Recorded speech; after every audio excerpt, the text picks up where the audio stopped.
Jézus mondta egykor, és mondja majd személyesen neked, ő is kövess engem.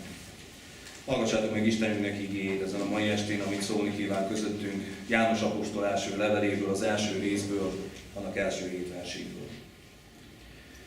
Ami kezdettől fogva volt, amit hallottunk, amit szemünkkel láttunk, amit megfigyeltünk, amit kezünkkel is megtapintottunk, azt hirdetjük az élet igéjéről. Mert megjelent az élet, mi pedig láttuk, és bizonyságot teszünk róla, és ezért hirdetjük nektek is az örök életet, amely azelőtt az Atyánál volt, most pedig megjelent nekünk. Amit tehát láttunk és hallottunk, azt hirdetjük nektek is, hogy nektek is közösségetek legyen velünk, ami közösségünk pedig közösség az Atyával és az ő Fiával, Jézus Krisztussal. Ezt azért írjuk meg nektek, hogy örömünk teljes legyen. Ez pedig az az üzenet, amelyet tőle hallottunk, és hirdetünk nektek, hogy az Isten világosság, és nincs benne semmi sötétség. Ha azt mondjuk, hogy közösségünk van vele, és sötétségben járunk, akkor hazudunk, és nem cselekesszük az igazságot. Ha pedig a világosságban járunk, ahogyan ő maga a világosságban van, akkor közösségünk van egymással, és Jézusnak, az ő fiának vére megtisztít bennünk minden bűnünktől.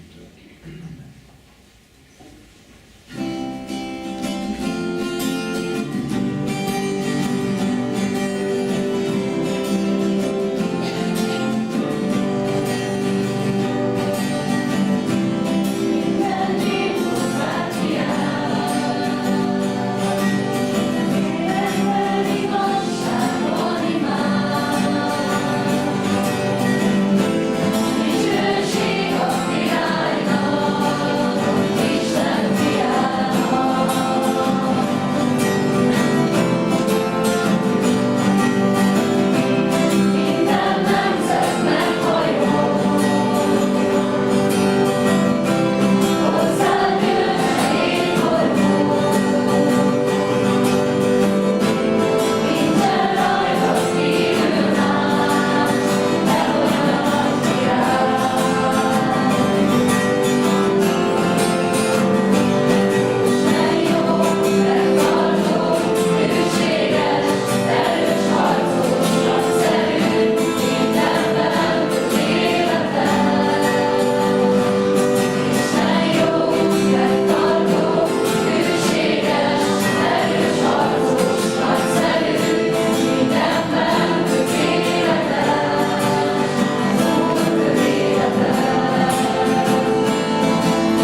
két angyalka ül egy felhőn, és egy könyvet olvasnak az emberekről.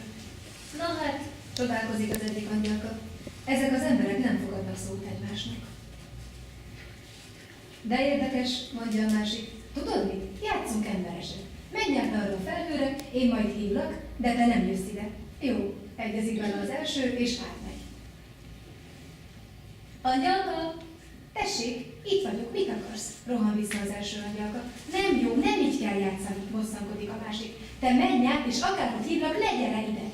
Jól van, vállalkozik újra az angyalka. Angyalka, gyere ide, tessék, itt vagyok, mit akarsz? Nem jó, megint elrontottak. Most átmegyek én a felhőre, és hívjál te ide. Próbálkozik az újabb kísérlettel a második angyalka. Rendben. Angyalka, gyere ide! Nem megyek. Akkor itt vagyok én.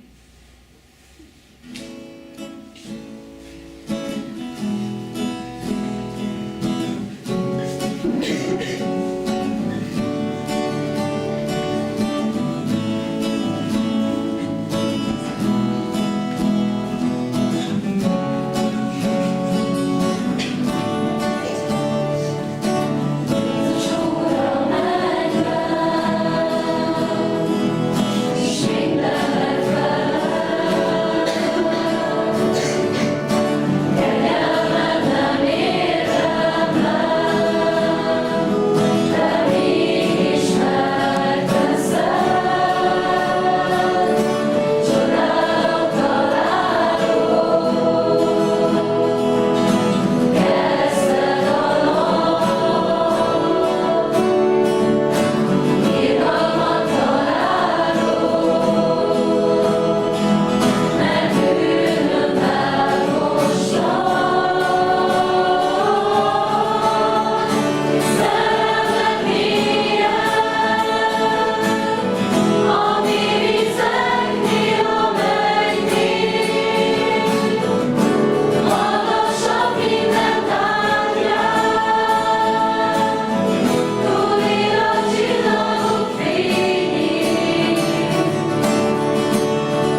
Szeretettel köszöntök mindenkit ezen a mai estén, örülök, hogy ismételten ennyien lehetünk az Úr színe előtt. Hajtsuk meg fejünket és imádkozzunk. Mennyi édesatyánk, köszönjük azt, hogy hétről hétre újra meg újra összegyűjtesz bennünket. Köszönjük azt, hogy elhelyezed a vágyat mi szívünkben a te keresésedre. Köszönjük azt, hogy indítasz bennünket arra, hogy keressünk téged. És ez azért lehetőség, és azért lehetséges, mert te már sokkal hamarabb kerestél bennünket. Köszönjük neked azt, hogy gondod van minden utunkra. Köszönjük azt, hogy még amikor nyelvünkön sincs a szó, te már pontosan tudod. Köszönjük neked azt, hogy szemmel tartod járásunkat, pihenésünket. És köszönjük azt is, hogyha még tenger túlsó végén laknánk, és messze akarnánk elrejtőzni szemed elől és színed elől, kezed ott is elérni és jobban megragadna minket. Köszönjük azt, hogy nincs olyan nehézség és nincs olyan élethelyzet, amikor nem fordulhatunk hozzád. Te vársz ránk és nyitott vagy felénk bármikor. Így kérünk téged, add, hogy ez a mai esti alkalom egy eléd járulás lehessen. Amikor kicsit számot vetünk a dolgainkról, kicsit elmélyedünk te igédben és kicsit magunkban nézünk. És meglátjuk azt, hogy sokszor széthúzóak vagyunk és olyan kevés bennünk a jóság. De megláthatjuk azt és megláthatjuk azt, hogy te kegyelmed és a te szent lelked készé akar bennünket tenni. Így kérünk mai este szent lelked által légy itt közöttünk.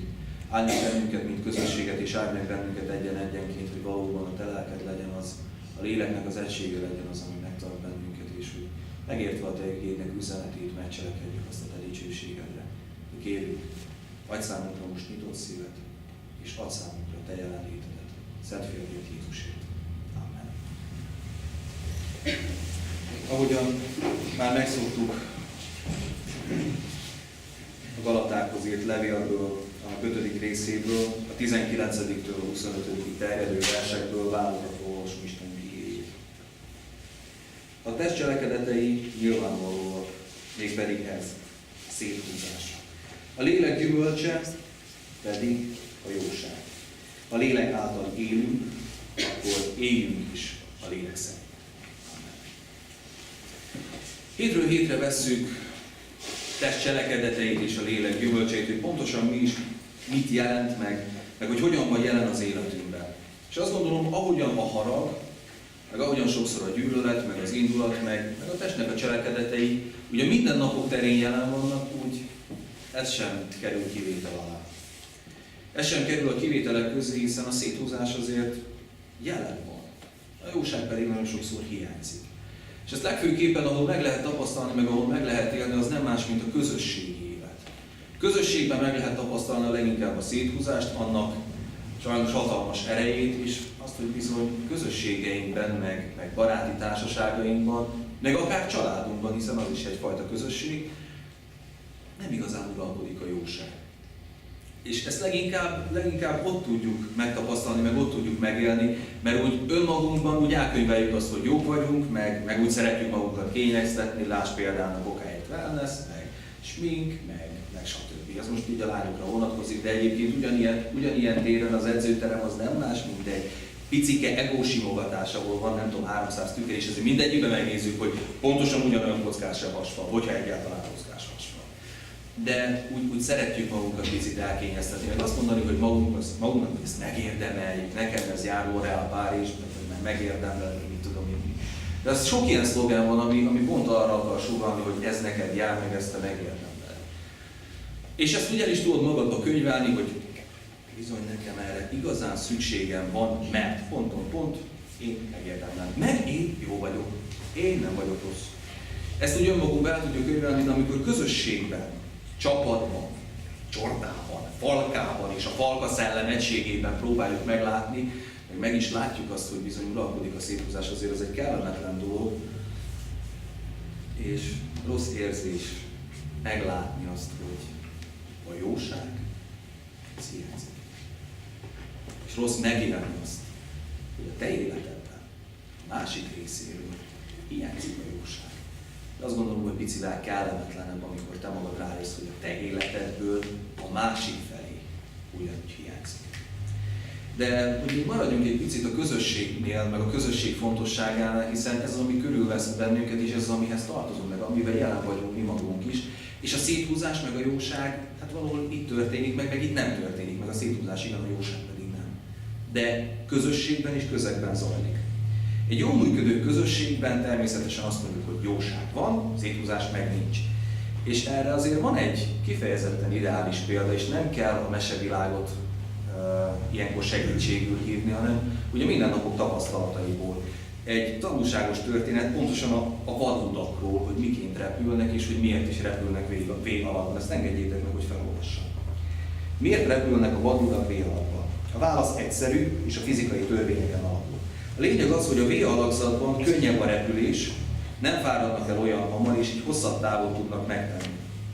Ez az alakzat aerodinamikusan úgy viselkedik, mintha egyetlen szárny volna, ami azt jelenti, hogy a légellenállás egyenletesen oszlik el a madarak között, csökkentve ezáltal az egyes madarakra jutó terhelést. Ha 25 vadlúd repül együtt V-alakban, akkor akár 70%-kal hosszabb utat képes megtenni, mint egyedül, ha egy vadlúd repülnek. A vezérlúd pedig valamivel a V-alak csúcsa mögött helyezkedik el, így a többi lúd miatt neki is kevesebb légellenállással kell repülnie. A V-alakban történő repülés légáramlása kölcsönös haszonnal jár. Miközben a vezérmadarak magukkal húzzák a mögöttük repülőket, az utóbbiak röpte megkönnyíti az előlévőket, és ha egy út megsérül és le kell szállni a földre, kettő másik is megy vele, megvárja, míg meggyógyul, rosszabb esetben sajnos még elpusztul, de amint jön egy másik csoport és ha az a beteg felépült, akkor újra csatlakoznak. Bár egy másik csoporthoz, de V-alakban haladnak tovább, és egyedül nem indulnak útnak. Érdekes megfigyelés, meg érdekes tapasztalás, hogy egy közösség hogyan működik. Hát először is úgy, hogy mindenki ott van a másikért. Nem tudom, halálos iramban megvan? Még az első része, az utóbbiak azért már elég agyiak, de akármelyiket lényegében. Ott van Vin Diesel, nagyon kigyúrt, nagyon kopasz, és mi az első dolog, amit mindig megfogalmaz? Csoport. Csoportban dolgozik. Tehát nincs az, hogy ő egyedül indul útnak, meg egyedül szedi meg a versenyeket, meg egyedül nyeri meg azokat a versenyeket, mindig van egy team. Megvan a szerelő, megvan a nagyon agresszív emberke, megvan az, akit meg akarnak püfölni, meg van egy jó csaj. De ez általános, mindegyiknek nagyon komoly kocsia van, és nagyon kerik a versenyeket. És valahogy mindig nyer. És ez a csapat, amit ők úgy mindig megneveznek, az a család. Mindenkinek megvan benne a helye, és legyen akármennyire rossz, meg nehéz természetű, a másik meg akár nehezen elviselhető, egyik a másikáért mindig kiáll. Például okéért, akkor megint csak térjünk vissza a vadludaknak a példájához. Mindegyik ott van abban a bizonyos V-alakban, és az előrehaladást mindegyik segíti. Mindegyik hozzájárul valamivel ahhoz, és valamennyit, ahhoz a célhoz, amely egy közös cél. És ezáltal segítik a másikat, hogy mindegyik célhoz érjen. Aztán ez hozzátartozik még az egy jól működő közösségben, hogy nem fáradsz el olyan hamar. Például a kokáért megint csak 70%-kal nagyobb utat képesek megtenni. Azért gondolj bele abba, hogy néha már fárasztó lemenni a boltba is. De hogyha azért ott van egy-két ember, milyen messzire is képes vagy sétálni körbe beregszászon, mert érdekesebb. De hogy egy kicsit talán közelebb lévő példával éljek és példát hozzak, ott vannak a vizsgák meg a dolgozatok. Senki nem szeret vizsgára készülni, meg senki nem szeret dolgozatra készülni. Nyújtsa fel a kezét, aki szeret. Gondolom, valahogy ezt érezte, ez benne volt a levegőben, és tényleg senki nem szeret erre készülni. Mert úgy éljük meg, mint egy foghúzást, hogy ne, létszik, csak még most, ne, még hagyd ott, ne, hagyd békén. De tény, hogy így van. Viszont, amikor egyedül készülsz, akkor azt meg kell látnod, hogy ez nem megy, ez nem működik. 10 perc után a fehér falnak bámulása sokkal érdekesebb lesz. A Garfield képregényben volt egy zseniális dolog. Tehát tudjuk azt, hogy Garfield az nagyon pofátlan, a gazdája John az meg, hát szegény egy nyámnyila ürge. És egy hőgutával teli napon oda megy John Garfieldhoz. Végre ma szabad napunk van, és csinálhatjuk azt, amire mindig is vágytunk. Bemennek a konyhába, leülnek a sarokkal szembe, egy fotelbe, és így bámulnak lefelé. Garfield pedig így ránéz a nézőre, és azt mondja, hogy egy ilyen izgalommal teli napon csak azt tudjuk nézni, hogy hogyan pöndörödik a linoleum. De még azt mondom, hogy csapatban még ez is érdekesebb, meg közösségben ez is élvezetes. És én ezt általában mindig arra szoktam mondani, mikor tanulásra került a sor, és semmi kedvem nem volt hozzá, hogy szívesebben nézem, hogy pördörödik a linoleum. Meg szívesebben nézem a fehér falat, hogy az a repedés tegnap még nem volt. Hogy repedhet meg a fal? És akkor szólok a szobatársnak, akinek megint nincsen kedve tanulni, és akkor elkezdünk ketten nézni, hogy hogyan reped a fal. És akkor meg ilyen dolgok, hogy felnézünk a plafonra, ott egy lég, hogy nem esik le. Ezeket gondolom te is megéled a saját életedben, amikor kell tanulni. De más az, amikor ezt közösségben teszed. Más az, amikor ezt közösségben éled meg. Mert lehet, hogy ő is szívesebben bámulná azt a legyet a falon, vagy a legyet a plafonon, ami nem esik le, meg azt a pókot, hogy tudja én pontosan szűrni a hálót. De ott van, hogy húzzátok egymást felfelé, és az, hogy figyelj már ember, ha nem csinálod meg, akkor nem lesz diploma. Akkor nem fogsz előre jutni az életed, akkor nem lesz meg a vizsgád, akkor fogod magad lényegében enni, mert akkor menned kell B-vizsgára. És hogyha az A-vizsgára nem tanultad, meg valószínűleg B-vizsgára se fogod, mert akkor is ugyanolyan érdekes lesz, hogy repedni fog a fal, meg szökni fogja a pók a hálóját. És ott van az, hogy motivál, hogy ember, szedd össze magad. Másrészt pedig 70%-kal többre vagy képes, mert egyrészt pont azért, mert motivál, másrészt mert ott van mellette. És valahogy teljesen más élmény az, amikor nem magad kell, hogy bújd a könyveket, hanem valaki talán meg is magyarázza. Vagy ketten ültök, és így vakarjátok a fejetek, hogy ez mit akar jelenteni, de nagy nehezen csak sikerül megfejteni, és akkor ott megvan az öröm. Többre vagy képes. Ne gondold azt, hogy egyedül vagy képes bármire. Pont az a lényeg, hogy közösségi életre vagyunk teremtve, és a közösségi életben sokkal több mindenre vagyunk képesek, mint saját magunk. Egy közösségben pedig megint csak visszatérek a vadulakhoz. Oszlik a terhelés.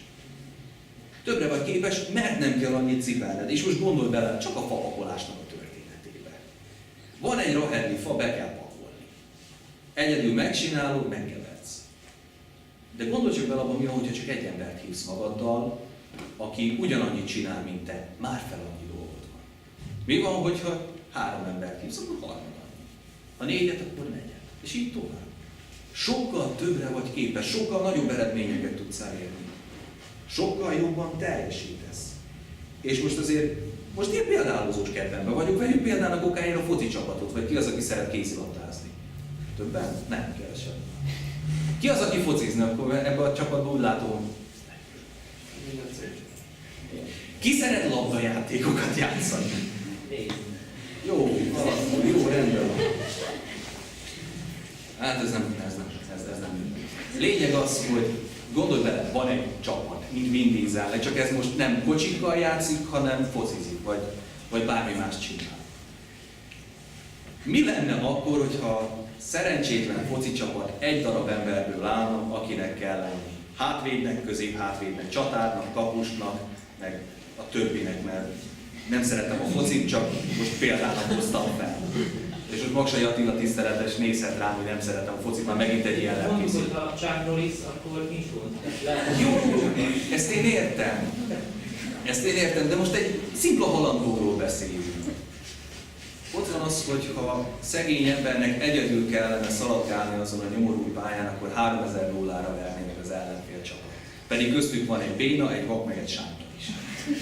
És mégis, tehát, hogy lehetetlen, esély nincs rá.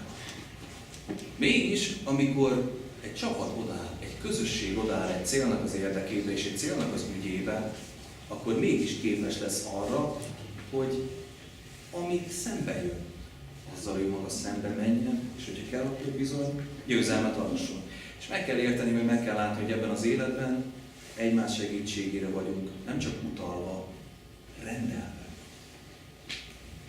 Nem jó az embernek egyedül, alkotok neki segítőtársat, hozzá élőt.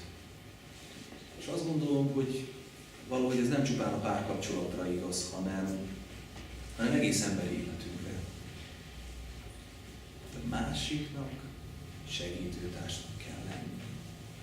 mert közösségben, mert csapatban vagyunk rendelve.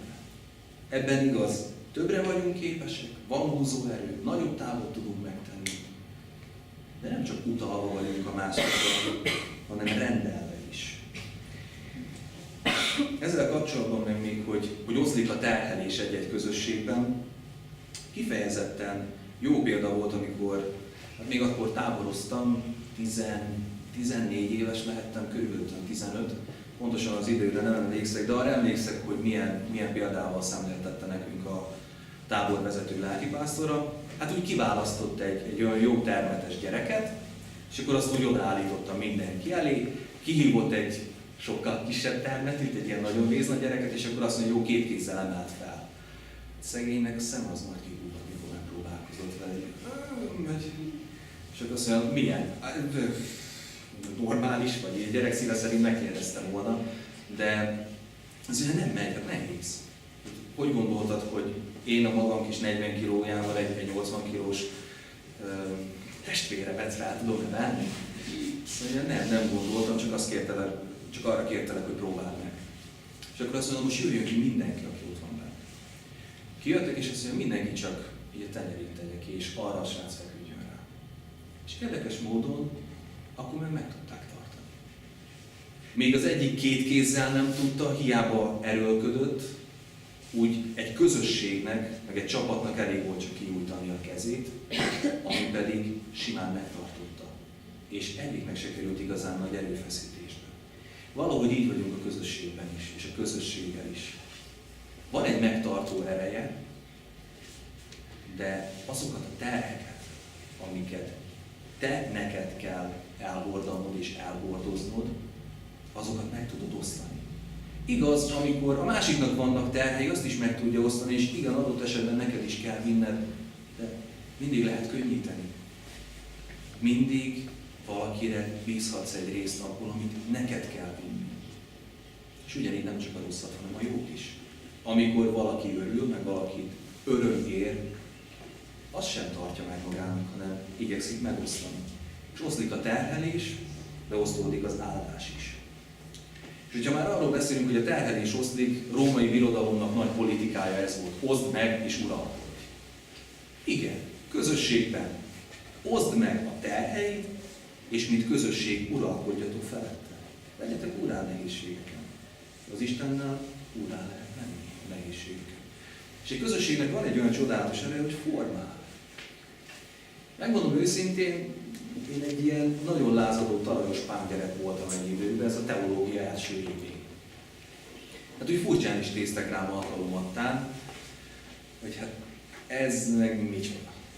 De aztán bekerülve egy tényleg baráti közösségbe rájöttem, hogy mi ellen is lázadok igazán, meg mit akarok én most felborítani, meg milyen rendszer ellen vagyok. Rendszer sincsen, tehát és volt egy olyan közösség, ami kiformálta bennem azt, hogy nem kell, hogy haragudjak. Lehet türelmesen is lenni, meg lehet megbocsátással is lenni a másik felé. Nem kell, hogy megbolonduljak a terhek cipelése alatt, hanem azt mondta, meg azt formálta bennem, ezáltal a közösség által az Úristen, hogy ezeket le lehet tenni. Ezeket meg lehet osztani. Ezeket nem kell úgy a legmélyebb bújróba elrejteni. Azért vannak, és azért vagyunk, hogy egymás terheit hordozzuk. És ami a legfontosabb, amiért keresjük a közösségeket, az az, mert a közösségben jó lenni. Érezzük szükségét a másiknak, hogy jó, hogyha mellettem van. Jó, hogyha mellettem áll, jó, hogyha segít, jó, hogyha velem van. És érezzük szükségét sokszor annak, hogy mi is szeretnénk a másik mellett lenni, mi is szeretnénk a másiknak segíteni. Jó, hogy itt van nekem, és jó, hogy ott lehetek neki. És a közösségbe pedig jó tartozni. Én régebben láttam a filmet, nem tudom, rémlik-e valakinek, Good Will Hunting. Egy ilyen kicsit életrajzi dráma is, meg nem is, meg végjáték is, meg nem is, ilyen tipikus művészfilm. De egy nagyon meghatározó mondat van benne. Ez a Good Will Hunting, ez egy ilyen nagyon zseni gyerek, tehát minden matek feladatot meg tud oldani. Én azt sem tudtam, hogy azt matematikának nevezik, amit felírtak a táblára, és ezt a gyerek megoldotta titba. A lényeg benne, hogy egy züllött csapattal mozog állandó jelleggel, és folyamatosan balhézik. Beutalják őt, hogy beszéljen egy pszichológussal folyamatosan, meg legyen vele kapcsolatban. És amikor ez a pszichológus az egyik barátjával értekezik erről a gyerekről, akkor a barátja megkérdezi tőle, hogy figyelj már, ez egy nagyon jó ez a gyerek. Ez egy nagyon zseni ez a srác. Ez nagyon tud. Miért mozog azzal a bandával? Miért mozog azzal a csürhével? És akkor a pszichológus pedig visszaszól, azért, mert az a csürhe egyetlen egy mondatára képes szétverni bárkinek a fejét. És ez valahogy ez a mondat úgy megragad bennem, hogy egyetlen egy mondatára kiáll a másikért. Egyetlen egy szavára ott teremnek mellette, és nem hagyják, még hogyha téved is. Meg még hogyha nem is jól gondolja, de ott vannak mellette, és rájuk bármikor számíthat. Egy jó közösségben igaz megmondják, amikor tévedsz, de hogyha kell és szükséged van rá, a közösség melletted és melléd áll. Kiállnak egymásért, és így megérteni azt, hogy mit jelent közösségben lenni, hogy húzóerő, hogy tartást ad, hogy ösztönöz, hogy nem hagy magadra, hogy melletted van, hogy megoszthatod a terheidet, azt kell, hogy mondjuk kifejezetten jó dolog. És így megvannak az érdeklődési körök, meg megvannak ezek a bizonyos fajta érdeklődési kör alapján, meg térségi szálak alapján a bizonyos közösségek. Megvannak a családok, megvannak a baráti társaságok, és megvan az osztályközösség. És ez tapasztalható, hogy osztályon belül ott vannak a focisok, az okosak, a csinosak, az okos csinos focisok, a csinos okosak, a balhés okosok, és azok a balhésok, akiket pedig soha nem kapnak el, mert ők okosok is. De jó ezeknek részévé válni. Jó ebben ott lenni. Jó ebben úgy kicsit lubickolni, hogy nem vagy egyedül, hogy ott van melletted a másik, de azért egy pillanatig álljunk meg, és ne romantizáljuk túl a közösségeket. Fontos, kétségtelen, elengedhetetlen, életünk közösségi térben zajlik, de azért a közösségnek megvannak a maga hibái, mert minden egyes közösségben sajnálatos módon tapasztalható a széthúzás. Tapasztalható az, hogy bármennyire is szeretnénk, nincs egység. Bármennyire is szeretnénk, a focisok nem szeretik az okosokat. Az okosok nem szeretik a csinosakat, a csinosak bár szeretik a focisokat, de az okosokat már annyira nem. Meg saját társaságon belül is az okosabb, az csinosabb, az jobban játszik. És megvan az, hogy ameddig ott van egy baráti társaság, addig kifejezetten jó, mert úgy mindenki egy követ fúj, mert egy az érdeklődési kör, de csak két ember kerüljön ki onnan, és maradjon a többi. Valami oknál fogva mindig az a következő momentum és következő életgyakorlat, hogy azok, akik nincsenek ott, azokat kibeszélik. Azokról elkezdenek beszélni. Hogy az milyen, az ilyen, meg olyan. És nem mindig úgy értelem. De ezt lehet tapasztalni, hogy ott van. Mert azok ketten talán egymáshoz jobban húznak, meg mi négyen egymáshoz megint jobban, de így ez a 2-4 arány, ez nem túlzottan jó. És valahogy akkor sem egyezünk, mert ott van az a bizonyos ellentét, ami miatt nem tudunk igazán összetartani. És hogyha már beszélünk baráti körről, meg akár beszélhetnénk osztályközösségről is. Ahogyan megvannak ezek a klikkek, és mint osztály nem tart össze nagyon sokszor, így a klikkek sem tartanak sokszor össze egymással, meg saját körökön belül. És mehetünk tovább, meg még mélyebbre, meg még szűkebbre szabva ezt a kört, ott van a család. Családon belül is megvannak a széthúzások. És most kicsit komolyra fordítva a szót, azért, mert anya veszekszik, azért, mert apa iszik, azért, mert a gyerek nem teszi meg azt, ami gyermeki kötelesség. Nem engedelmeskedik a szülő. De ugyanis engedelmeskedhetne, amikor a szülő csak folyamatosan veszekszik. Azért, mert apa iszik. Ugye, összefügg. És ott van a széthúzás bizonyos dolgok miatt. Ott van sokszor a megkeseredettség, ott vannak ezek az ellentétek, amelyek bomlasztják a közösségnek az egységét. A családnak a közösségét, ami nem azon alapul, hogy választunk, nem azon alapul, hogy mennyire jóba vagytok, hanem bizony azon, hogy csak a vérség. És mégis ott van. Bomlik az egység, széthúzás van, és ez a szétosztottság azt a maradékot is, ami is lákolhat. Ezt teljes mértékben fel tudja emészteni.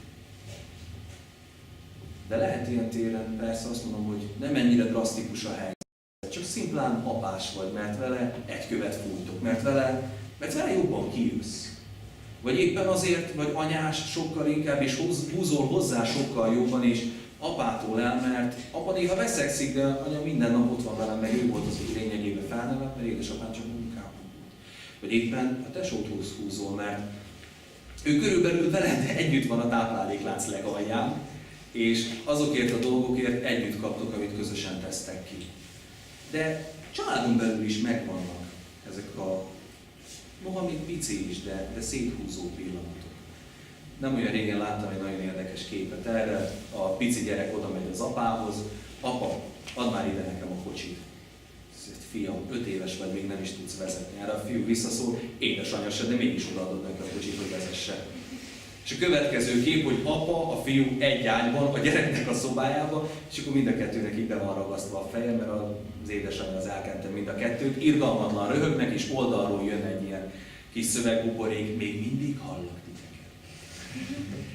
A gyerek az apával egy követ fúj. De van ilyen, persze van, amikor drasztikus módok és drasztikus dolgok miatt, van, amikor meg csak egyszerű poénok miatt, de ott vannak ezek a dolgok, hogy széthúzás.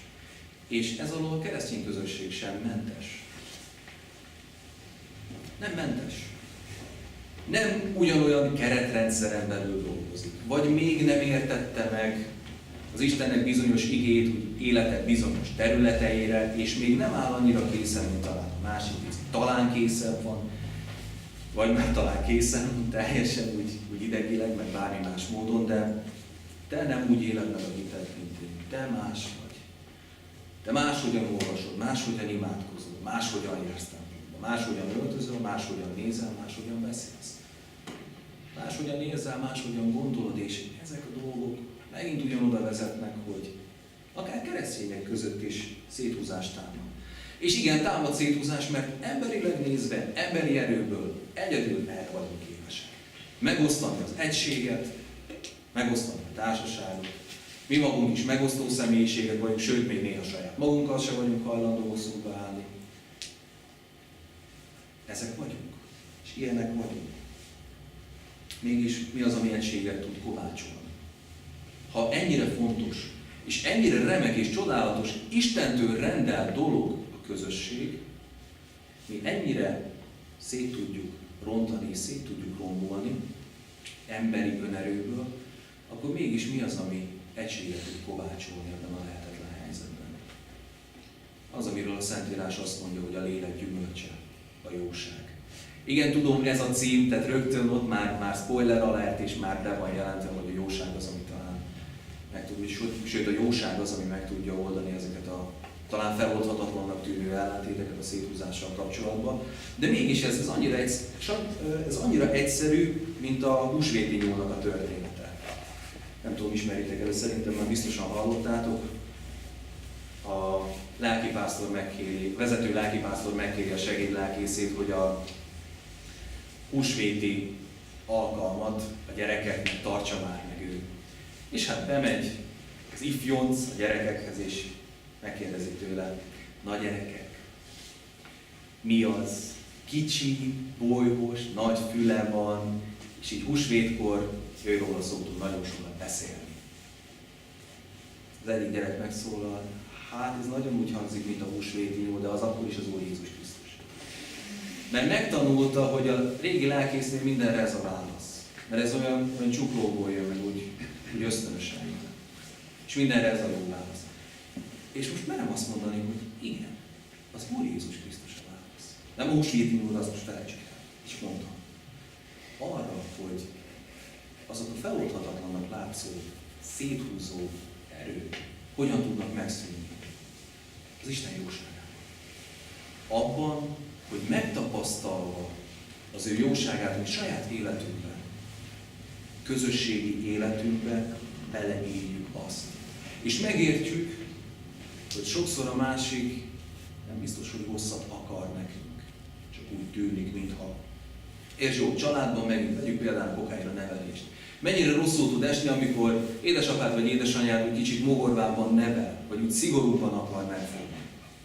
Volt egy időszak, bemerem vállalni és elmerem mondani őszintén, volt, hogy édesapámmal nem beszélgettünk. Nem voltunk jóban. Reggel ment munkába, én meg vagy az iskolába, vagy az iskola mellé. Köszöntünk, szia, és ennyi. Aztán, mikor hazajött, akkor én vagy bent voltam a szobámba, és nem akartam kidugni az orrom, mert nem akartam vele találkozni, vagy akkor már éppen valamerre elcsászkáltam, vagy ő nem akart bejönni hozzám, mert nem akarta látni azt, hogy a fia hogyan teszi tönkre a saját életét. Ezt őszintén nem merem mondani, nem szégyellem, megtörtént az életemben. És nagyon rosszul esett sokszor akkor, amikor így nem nagyon beszélgettünk, hogy úgy próbált nevelni. Mit akarsz tőlem így? Aztán későbbiekben értettem meg azt, hogy nem rosszat akart. Csak azt az életemet, ami akkor volt, és úgy erőteljesen a veszedelem felé tartott, meg úgy záros határidőn belül véget ért volna, hogy édesanyám mondta, hogy fiam, hogyha te nem leszel lelkész, valószínűleg elvesztél volna, de teljesen. Hát az, hogy én lelkész lettem, az egyedül az Isten munkája. És ilyen téren tényleg, hogyha ő nem avatkozik közbe és nem lép közbe, akkor én nem vagyok itt. Nem itt, úgy alapvetően. De mégis közbeavatkozott, és ez a csodálatos. És azok után, mikor az Isten elkezdett munkálkodni a saját életemben, akkor vettem észre, hogy édesapám nem piszkálni akart, meg nem bántani akart, meg nem fájdalmat okozni, hanem a maga módján az életemet helyes irányba és helyes útra terelni. És közösségben is, amikor sokszor ezt a támadást érzed, vagy támadást véled felfedezni, el kell gondolkodnod azon, és gondolkodjál azon, hogy lehet, hogy a másik az jót akar neked, és nem akar rosszat. De nem csupán a másik oldalról kell megvizsgálni a történetet, hogy most a másik rossz velem, meg a másik jóság. Tehát, hogy a másik rossz velem, akkor természetesen bonthatjuk meg fel a közösséget, meg a csapatot, meg a bandát, meg a családot. Mérlegre kell tenni azt is, hogy vajon ebbe a közösségbe én beleadom a jóságot. Beleteszem úgymond saját magamat, amennyire csak tudom. Úgy beleélem a léleknek a gyümölcseit. Úgy ott van benne a hűség. Ott van benne a szeretet. Ott van benne a megbocsátás. Ezt meg kell kérdezned, és jó, hogyha felteszed magadnak ezeket a kérdéseket, mert akkor kerül helyre minden dolog. És mi a jóság, hogyha már erről beszélünk, hogy beleélni, meg megélni az Istentől jövő jóságot egy közösségben. A jóság az akaratnak ama minősége, melynél fogva a jót magáért, a jóért akarja. Ezeket a gyümölcsöket nem azért beleélni a közösségi életedbe, hogy te elismert legyél, te népszerű legyél, téged kedveljenek, te rád felnézzenek, hanem azért, mert ebben feladtad azt, hogy én, és az játszik szerepet, hogy mi. Te meg én, meg ő, amihez az is hozzátartozik. És ez a fajta attitűd, ez a fajta hozzáállás az Istennel való közösségben alakul ki. Amikor életedet úgy az ő kezébe veszed. És amikor kéred arra, hogy Szent Lelke által igenis munkálja ki benned azokat a gyümölcsöket, amelyekről már volt szó.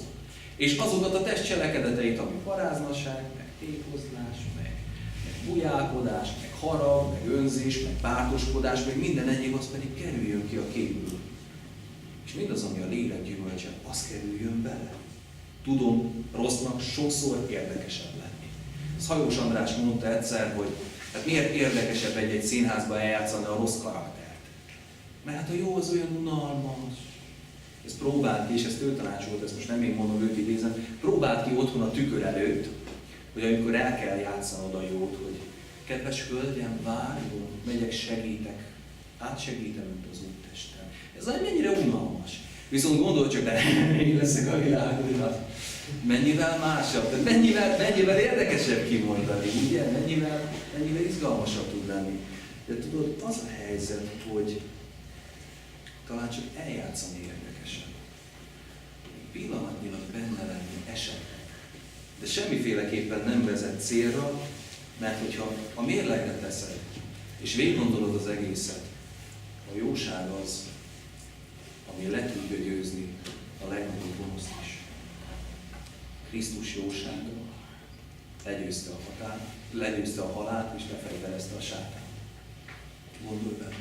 Gondolj bele abba, amikor ellenállásba ütközöl, amikor durva szavak jönnek felé, és te is durván válaszolsz, akkor csak harag generálódik és folytatódik tovább. De amikor tudsz megállt parancsolni, és azt mondod, hogy én annak ellenére is szeretlek, meg én nem foglak áthozni. Sőt, talán még meg is dicsérlek, hogy köszönöm, hogy őszinte voltál velem. Akkor ott fel tudnak oldódni az ellentétek. És hogyha jót teszel, az gyarapodik. A gonosz megszégyenül, hogyha jóval találja magát szembe, és a szívjósága pedig olyan, mint a nap melege. Életet ad. Életre kelt. Ugye? Gondolj bele abba, amikor valaki nagyon levelt. És lehet, hogy az a level pont te vagy. Akit úgy elnyomtak a mindennapok, elnyomtak a tanulási dolgok, elnyomtak talán egy másik közösség. Egy-egy jó szó, egy-egy jó megnyilvánulás, egy-egy jó tett. Mennyire fel tud üdíteni is. Jó, mennyire új életre tud feltámasztani. Mennyire új erőre tud indítani és gerjeszteni téged. És csak a jóság, meg a szeretet marad. És ez olyan akár egy forrás, hogy minél többet merítesz belőle, annál jobb is, annál több húzol belőle. És ezt a jóságot, amit az Istentől kapsz, ez beleél a közösségbe. Akkor lesz olyan közösséged, ami jó fog működni. Amikor az Isten jelenléte az, ami meghatároz. És félre ne érts. Nem a jó tettek és a jóság miatt lesz majd örök üdvösséged, nem. Az Krisztus áldozata révén, amit elfogadhatsz, ami készen van számodra. Nem arról szól, hogy te majd úgy kikufálkodod a jó tettekkel, nem. Ez sokkal inkább a hálaadásnak a része, hogy ebben az életben, amit kaptál, és amit visszakaptál Krisztustól, azt meghálálod azzal, hogy az ő indulatát, az ő jóságát igyekszel megvalósítani, és törekszel beleélni ebbe a világba és ebbe a közösségbe. És ő rád ilyes jó, de igent mondott. Mert nem csak azt látja, hogy mi vagy, hanem mi lehet belőled, és milyen gyümölcseket tudsz teremni az ő dicsőségére. Én azt gondolom, hogy éljük meg az Istennel való közösséget, közösségünkben, és legyünk jók annak akarata szerint, aki annyira jó volt hozzánk, hogy átküldte az ő egyszülött fiát. És értünk attól, hogy legyen értünk bácsán. Merjük ezt ő élete megvalósítani, és ne lepődjünk meg azon, hogyha ezt a jóságot megélve közösségünk rendben fog működni.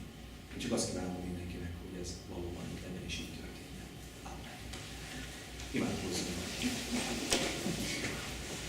Mennyi édesatyánk, köszönjük neked azt, hogy lehetőségeket kínálsz, utat kínálsz számunkra, fiad által te hozzád, és te szent lelked által kimunkálva bennünk ezeket a gyümölcsöket, utat arra, hogy megtaláljuk azt a közösséget, amelyben egyrészt látni szeretnél bennünket, másrészt, hogy belélve azt a jóságot össze tudjuk mi is tartani, és hogy rajtunk keresztül meglássák, hogy a tiéd vagyunk.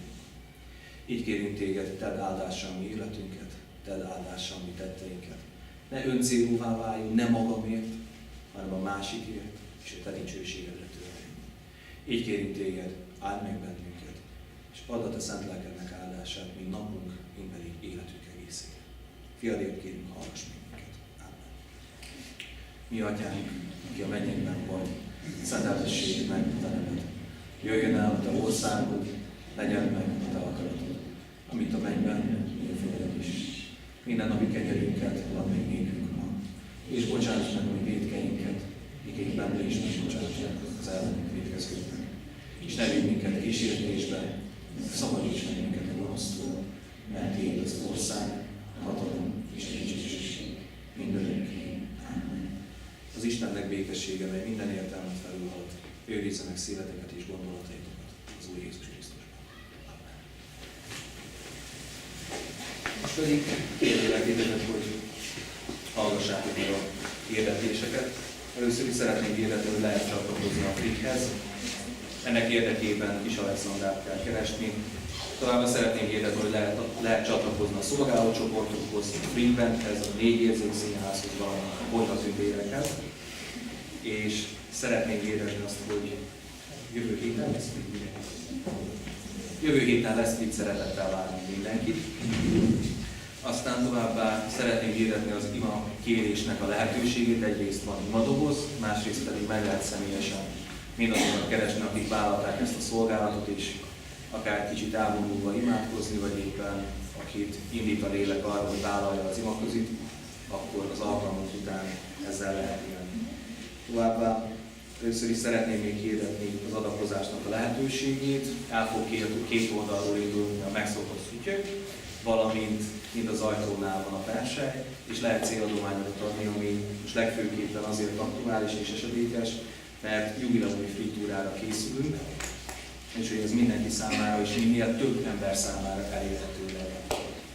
És még jelezték felénk, hogy lenne egy hirdetés, úgyhogy azt még türelemmel és szeretettel hallgassuk.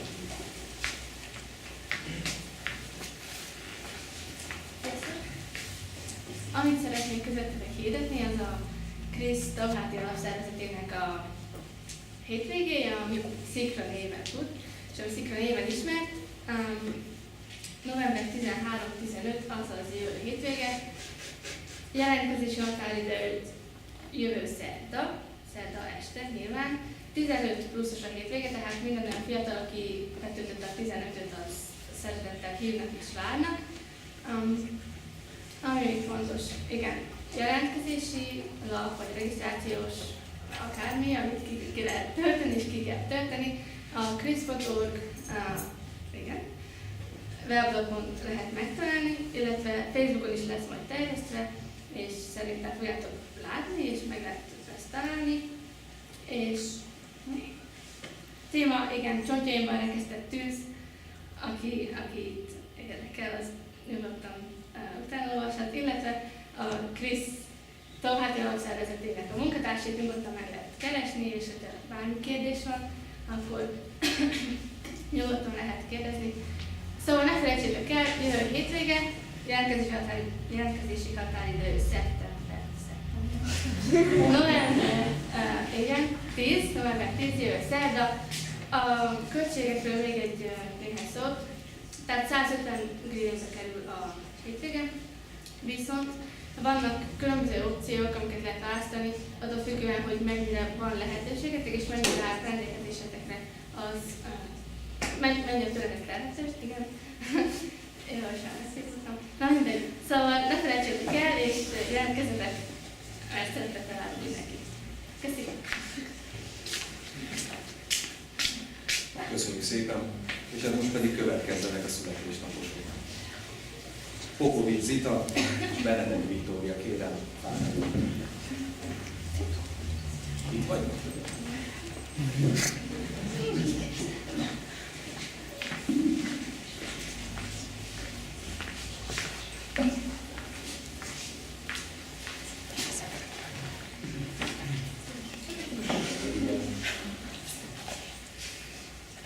Az Úr az én osztály részem, ezért benne bízom.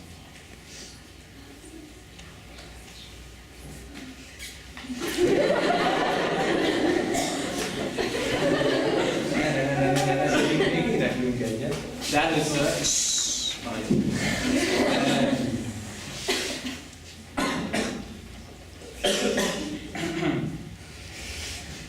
Senki meg nem essen ifjú korod miatt, hanem légy példája hívőknek beszédben, magaviseletben, szeretetben, hitben, tisztaságban.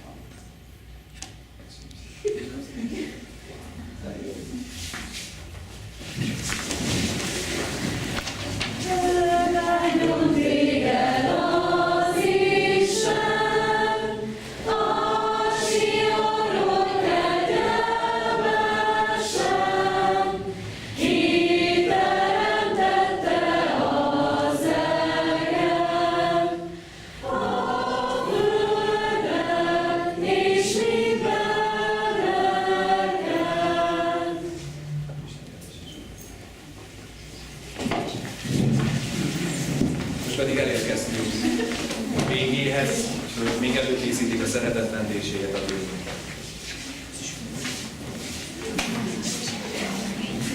Köszönöm.